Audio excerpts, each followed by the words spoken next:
At a certain age, the challenge of life becomes handling the amount of decisions that you have to make and choose wisely in the process. This means that for most humans, as responsibility increases, so does the number of choices to process through.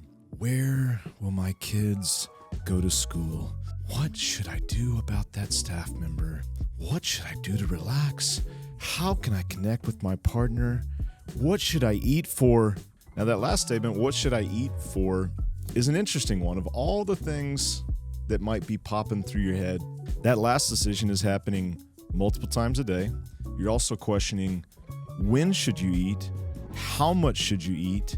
And if it's not planned, you're asking yourself after the meal, hey, was that enough? Should I eat more?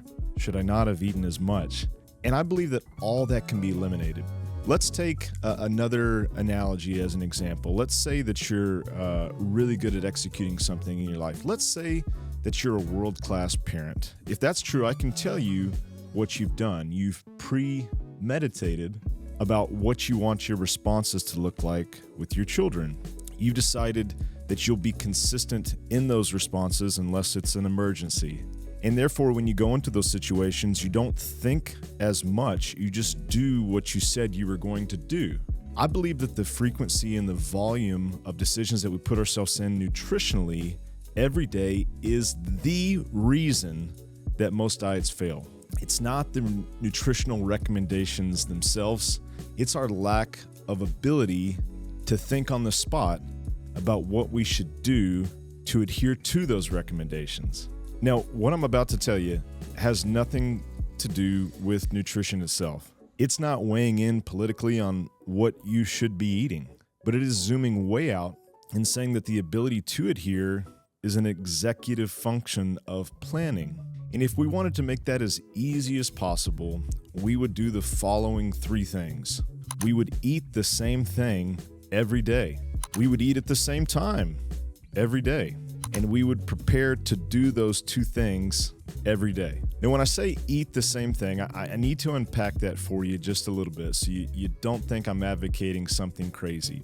Step one, you got to get with your coach. You got to get with a dietitian, a nutritionist, and you guys need to determine 6 to 9 healthy meal options. That's 2 to 3 for breakfast, 2 to 3 for lunch, 2 to 3 for dinner. You'll have one main option and then 1 or 2 backups.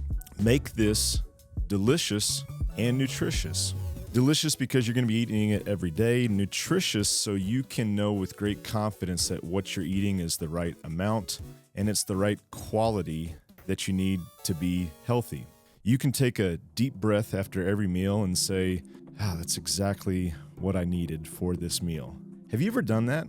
Do you know how good that feels? In my mind, it way outweighs the lack of entertainment that might come from variety or from the unknown aspect of knowing what you're going to eat. Now, this is going to be some trial and error for anybody, even the best in the business. They aren't you. They're not an expert in your life. So if you're working with a coach or you're working with a nutritionist, it's going to take some trial and error. I think one of the biggest mistakes that people make is they try something for 48 hours, it's really hard, or it's too much food, or it's not enough, and they say, well, this was a failed experiment. No, it just takes about a week of R&D for you to determine what it is that you really do love. They may recommend a meal, and at first you sign off and be like, yeah, I would love that. And then you eat it once or twice and be like, I hate this. There's some time that you need to allow yourself to make mistakes until you get to a point where you say, this is it. This is the meal that I could eat every day, and I'm fine with it. There is a meal like that for you, believe it or not. Now, next, we do want to eat at the same time. You may know exactly what you need to eat, but if every day it's this crapshoot of when it is that you're going to sit down and consume this meal, or you're also trying to fit it in haphazardly to an already busy schedule, I don't like your chances of being able to be consistent, which is the whole point. There are things that you can't control. There are things in your life that you're going to have to pivot and audible around, but you've got to eat. Furthermore, when you have to determine the right amount and quality of food, when you do that, you don't ever have to think of it again. Do I need more food? You don't. If you decide with your coach that you're going to eat 4 meals a day and they're delicious, nutritious, and you're full at 6:30 p.m., you don't have to decide if you're going to brush your teeth after dinner because you already know that you've had enough food. You've eliminated so much deliberation in your life. And when you eliminate that, I believe it frees you up psychologically in ways that we may not be able to experience in any other aspect of our life. Now, lastly, you do have to prepare to do so. There's no way around that. You got to call your shot in some way or form. Unlike an SOP for being a good boss or a parent, eating the same thing at the same time every day, it takes supplies. It takes planning. There's no way around that. The night before, make sure you have what you need for the next day. This takes 2 minutes of looking at what ingredients you'll need for the stuff that you're eating for breakfast and for lunch, or penciling in how you're going to get that food in whatever way that you predetermined. But at some point, I believe when you've reduced these decisions, it makes cooking a lot easier.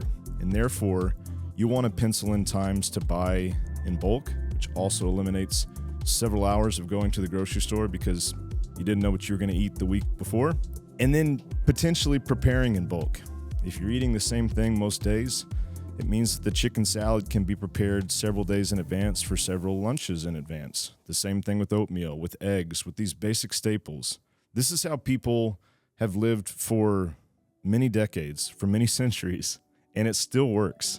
Now, there's rebuttals in your brain to what I just said, and I want you to know that that's normal. Will I get bored? Well, my response to that is, what's more comforting? Having an assurance that you're doing something healthy every time you eat and having that comfort, or being entertained? Neither one is easy, but it is a trade-off that you'll just have to decide you're okay with. Maybe another question is, hey, I have a family. What do I do with them? I would say create healthy and delicious meals and see what happens.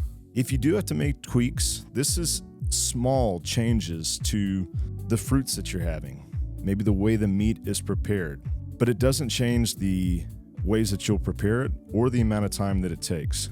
People across the world for centuries have eaten practically the same thing, and I assume that they're not complaining too much. Now, all of this that I'm throwing at you may be BS, but there's only one way to find out. This has been a monumental statement about incremental change brought to you by the good people at BPR. Subscribe!